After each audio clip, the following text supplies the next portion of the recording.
ഡാർജിലിംഗ് കുന്നുകളിലെ ഗൂർഖ സൈന്യം ഇനി വീണ്ടും ഭാരതത്തിന്റെ അഭിമാനമാകും. പശ്ചിമബംഗാളിൽ നിർണായകവും ചരിത്രപരവുമായ ഒരു വൻ രാഷ്ട്രീയ നീക്കം പ്രഖ്യാപിച്ചിരിക്കുകയാണ് മുഖ്യമന്ത്രി സുവേന്ദു അധികാരി. കൊളോണിയൽ കാലത്തെ ബംഗാൾ ഗൂർഖ സേനയെ പുനരുജ്ജീവിപ്പിക്കാനാണ് പുതിയ BJP സർക്കാർ തീരുമാനിച്ചിരിക്കുന്നത്. മമതാ ബാനർജി സർക്കാർ ബോധപൂർവം ഇല്ലാതാക്കിയ ഗൂർഖ സേനയെ പഴയ അതേ ശക്തിയോടെ വീണ്ടെടുക്കുമെന്ന് മുഖ്യമന്ത്രി പ്രഖ്യാപിച്ചിട്ടുണ്ട്. ബ്രിട്ടീഷ് ഭരണകാലത്ത് രൂപീകരിക്കപ്പെടുകയും പിന്നീട് പശ്ചിമബംഗാൾ പോലീസിന്റെ ഭാഗമാകുകയും ചെയ്ത വിഖ്യാത ഗൂർഖ സായുധ സേനയായ ഈസ്റ്റേൺ ഫ്രണ്ടിയർ റൈഫിൾസ് അഥവാ EFR പുനരുജ്ജീവിപ്പിക്കുമെന്ന പ്രഖ്യാപനമാണ് സുവേന്ദു അധികാരി നടത്തിയത്. ഡാർജിലിംഗ് കുന്നുകളിലെ കുർസിയാങ്കിൽ നടന്ന പൊതുറാലിയിലാണ് ബംഗാൾ മുഖ്യമന്ത്രിയുടെ ഈ പ്രഖ്യാപനം. മമതാ ബാനർജി ഇല്ലാതാക്കിയ ഈ ചരിത്ര സേനയിലേക്ക് 1000-ലധികം ഗൂർഖ യുവാക്കളെ ഉടൻ റിക്രൂട്ട് ചെയ്യുമെന്ന് സുവേന്ദു അധികാരി പ്രഖ്യാപിച്ചു.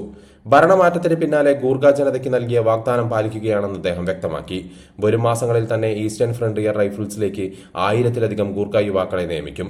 ഇതിൽ 30% തസ്തികകൾ സ്ത്രീകൾക്കായി സംവരണം ചെയ്യുമെന്നും അദ്ദേഹം പ്രഖ്യാപിച്ചിട്ടുണ്ട്. 1907 കൊളോണിയൽ ഭരണകാലത്താണ് ഫ്രണ്ടിയർ മിലിറ്ററി പോലീസ് എന്ന പേരിൽ ഈ സേന രൂപീകൃതമാകുന്നത്. പിന്നീട് 1920 ഇത് ഈസ്റ്റേൺ ഫ്രണ്ടിയർ റൈഫിൾസ് എന്ന് പുനർനാമകരണം ചെയ്യപ്പെട്ടു. പശ്ചിമ മിഡ്നാപൂരിലെ സാൽഗനിയാണ് ഗൂർഖ സേനയുടെ ആസ്ഥാനം.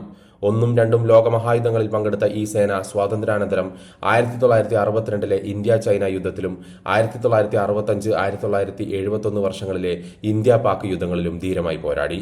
ബംഗാളിലെ വർഷങ്ങളായുള്ള നക്സലൈറ്റ് വിരുദ്ധ വേട്ടയിലും ഇവർ പ്രധാന പങ്കുവഹിച്ചിരുന്നു. എന്നാൽ 2010 ശേഷം ഈ സേനയിലേക്ക് പുതിയ നിയമനങ്ങൾ ഒന്നും തന്നെ തൃണമൂൽ സർക്കാർ നടത്തിയിട്ടില്ല. ഏകദേശം 2000-ഓളം റൈഫിൾമാൻ തസ്തികകൾ ദശാബ്ദങ്ങളായി ഒഴിഞ്ഞുകിടക്കുകയാണ്.